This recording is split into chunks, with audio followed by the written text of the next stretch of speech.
fan-freaking-tastic. Now, you may or may not know this, but I am a huge Simpsons fan. I'm talking like hardcore. I've seen every episode, even beyond season 11. It's a real thing. I had the toys, the t-shirts, the CDs, the DVDs. Remember those? Honestly, I was also born with jaundice, and I was heartbroken when I grew up and discovered I'd been cured. I could have been a Simpson. Comedy is medicine. Comedy is medicine. So as a Simpsons fan, I get really excited every time I see The Simpsons in the news because this is something I'm actually an expert on. Like, I can't explain global markets or who Nancy Pelosi is, but ask me about anything Simpsons related and I'll put on an earpiece just like, okay, I'm ready to answer all of Anderson Cooper's questions. Well, you see, Anderson, the episode where Mr. Burns gets shot by Maggie, it's actually a metaphor for intergenerational conflict. Duh. I am so smart. SMRT. The Simpsons recently predicted the future with respect to Kamala Harris's inauguration outfit. This is from an episode in the 2000s when Lisa was the president following President Trump. And this is not the first time this has happened. They also predicted that Disney was gonna buy Fox. They predicted Lady Gaga was gonna perform at the Super Bowl halftime show.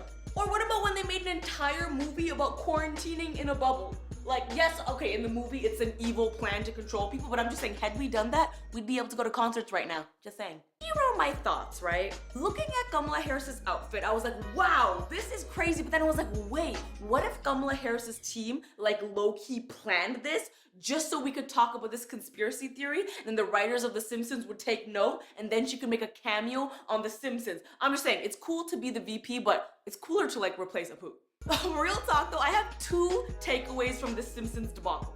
Number one, The Simpsons have been on the air for a long time. I'm talking like 30 years, so they're bound to have done some things that ended up coming true. In fact, even their writer Al Jean said, if you make enough predictions, 10% of them will be right.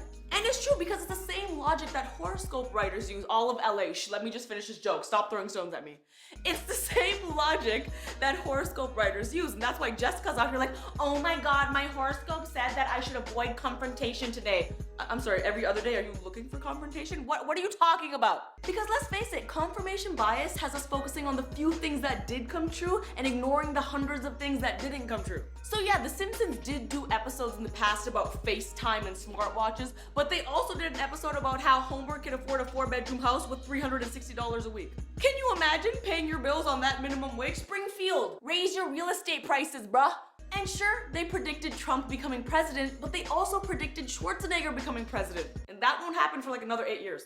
But my second takeaway is that good satire is supposed to be an observation of the real world.